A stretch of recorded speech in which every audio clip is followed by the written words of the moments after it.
obviously, first of all, what a feeling to be here and to be here back. 5 years ago, it's exactly 5 years ago, our journey started.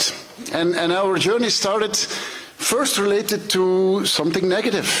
It was the reinstation of the global gag rule.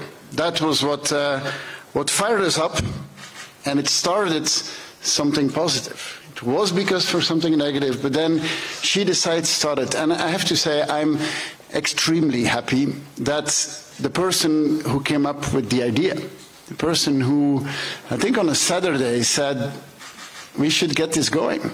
And she's a dear friend of mine, I'm sure she's a dear friend of many of you, is Liliane Ploemen. I'm extremely happy to have you here, and please give her a very warm round of applause. And you came with that idea, and then Ulla from Denmark and Isabella from Sweden and myself, we joined, and we said, what a great idea this is, and let's see how we can make something positive out of this. And I see many other familiar faces that I've seen 5 years ago and over the past years. What we started is a global movement that does not accept that the rights of millions of women and girls are being trampled upon. This is what we started, a movement that wants something which is quite logical. That is that every human being, also women and girls, can make their own choices, and can make their own choices related to their own body and related to their own future. And since then, as I said, what a journey it has been. Today, this is celebrating a conference that took place 5 years ago. 5 years ago, we had 45 countries that were present here. We had many private donors who were present here. In total, we raised 181 million to help women and girls throughout the world to do something which is quite logical, which is family planning. And after those 181 million, and I remember during the day the number was just going up all the time, and sometimes we had the number going up and they said, well, you know, it's millions, but you can't really say from whom it is. It's not that it was drugs money or something like that, but it was basically some organizations from countries who said, you know, we want to do this as a private individual, but we don't actually want our governments to know what is happening. I mean, showing this was in the free world, it's still the free world, what kind of tension was being built around that topic. And since then, millions have continued to be raised, and what a great movement! What the amount of things that we achieved over the past 5 years. Still around the same promise, trying to save the lives of thousands and hundreds of thousands of girls, and giving them a perspective. Because you could look at it from a perspective of saving lives, but also in creating life. I mean, creating lives where women and girls make their own choices, make the choice of not having to get married at a very young age, make the choice of having a few children and not many children, having the possibility to go to school, to have a life where they're standing on their own legs, and maybe the most important of all, by these choices, making sure that their daughters are not being put in the vulnerable situation that they have been put. Since then, we've created also global champions. Global champions, 27 countries now from all continents, and I know quite a lot of you are here or following us through streaming. And maybe the most important thing, where it all started, is that there is another president now in the United States who chose to repeal the global gag rule. I mean, how happy are we that finally that has been repealed, but unfortunately nothing is ever achieved, and we know that it gets under pressure all the time. I think we can be proud and we should be celebrating what we achieved, and I understood we have a small reception afterwards, so we'll have the time to celebrate it in due time. But if I look back at where we are today compared to 5 years ago, I mean, there's a few things that should worry us, and that show that just like democracy, gender equality is something you need to exercise every day. And it's an effort from all of us every day. men and women, and we're never there. We always have to fight to maintain it.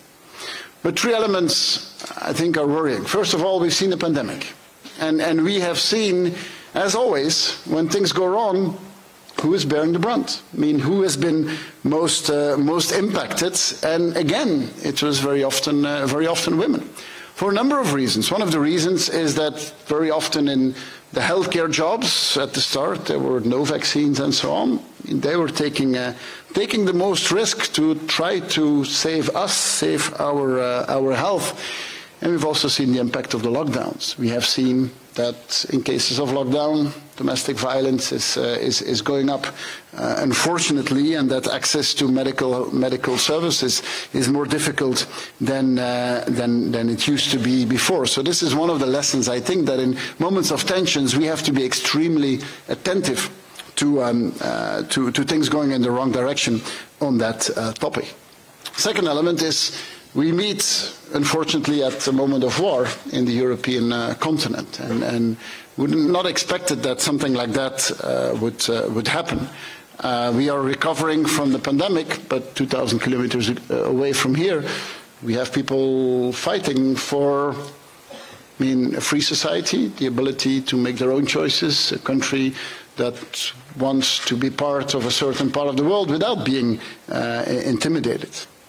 Worse so, we see again that sexual violence is being used as a weapon of war, and the most atrocious stories we see them, and honestly, it shows how attentive we have to be to this. I mean, even in war there are rules, and especially violence towards civil population, especially gender-based violence. It's something we can never accept. We have done so much work in the United Nations and so many multilateral organizations on that topic, and that's why I want to be extremely clear.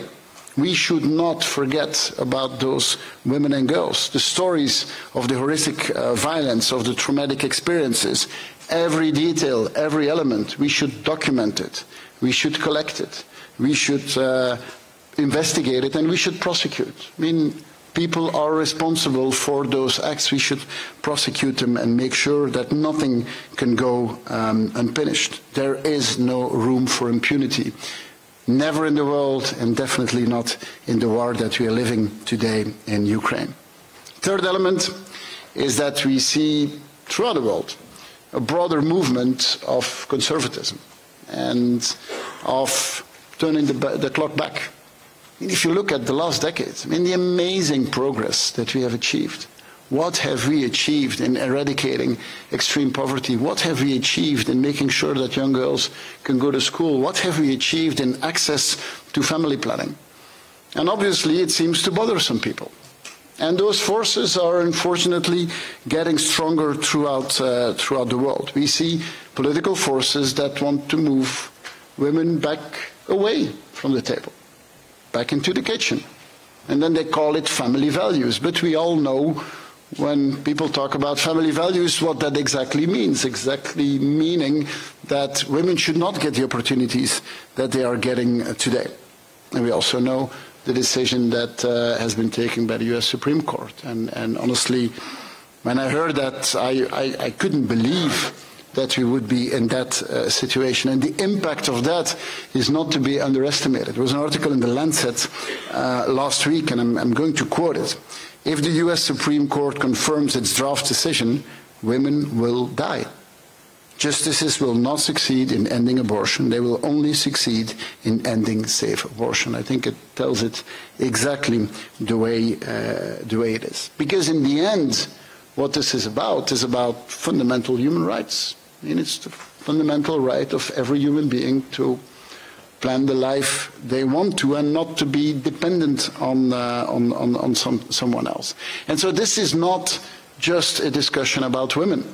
This is a broad discussion about human rights, and it's a problem for all of us. For everyone who believes in democracy, this should be on top of our agenda, no matter what background we have, whatever which belief we have. because there can never be relativism related to human rights. I mean, human rights are universal. There is no cultural discussion about this.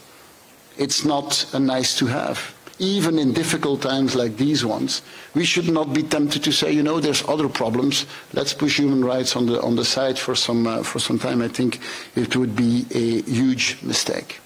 Last element I would like to mention is that I'm happy to see men in the room. And as I said, it's not because I would feel uncomfortable with too many women in the room, but it's because if we want to achieve what we want to achieve, we need men on board. I mean, the biggest mistake we can make is to say that the discussion about gender equality is a topic about women and that only women can be a part of this. This is wrong. This is one of the reasons why very often some men are a bit defensive towards this topic. If we really want to achieve this, and if we want to achieve it for the right reason, and the right reason is also that in the world of today, we cannot afford ourselves to just be so wasteful with all the talent we have. I mean, we have so much talent throughout our different countries. If I look in Belgium and we look at higher education, women are actually stronger in higher education than men. And then 10 years down the road, we watch and we say, what happened to all the women? Where have they gone? Why would we as a society have the goal to have the highest educated housewives in the world? I mean, what kind of a choice is that from a society perspective, and even not discussing from an individual perspective? We will never win this war if we don't have men on board. If we don't have men who say, I believe in this from a humanity perspective, but I also believe in this because I know that I have to play a role in this.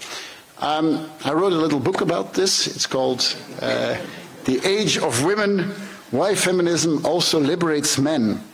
Let me say that it's not always easy to convince, because I remember that when I wrote this, people said, feminism? Are you writing about feminism? And why you as a man?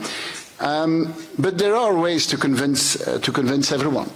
And one of them is to walk the talk. And this is one of the things, and there's many reasons I'm proud of my government, but one of the things I'm proud of is that we are a parity government. There's many women, men as women, and this is a part of walking the talk. Does that mean that I do everything perfect? No.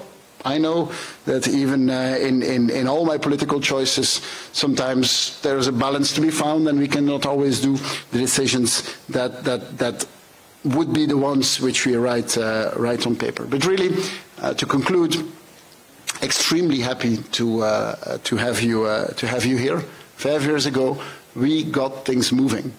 Things continued moving the last 5 years, and if we continue to fight together in this, women and men, we will keep things moving.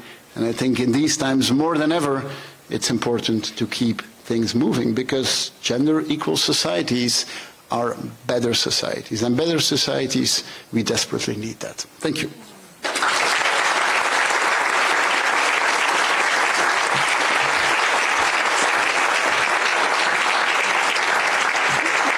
Thank you, Prime Minister. We are deeply grateful for your political leadership and strong engagement as one of our first champions. We are delighted to come back to Brussels to celebrate our joint results and to move forward together. Thank you also, Minister Katir.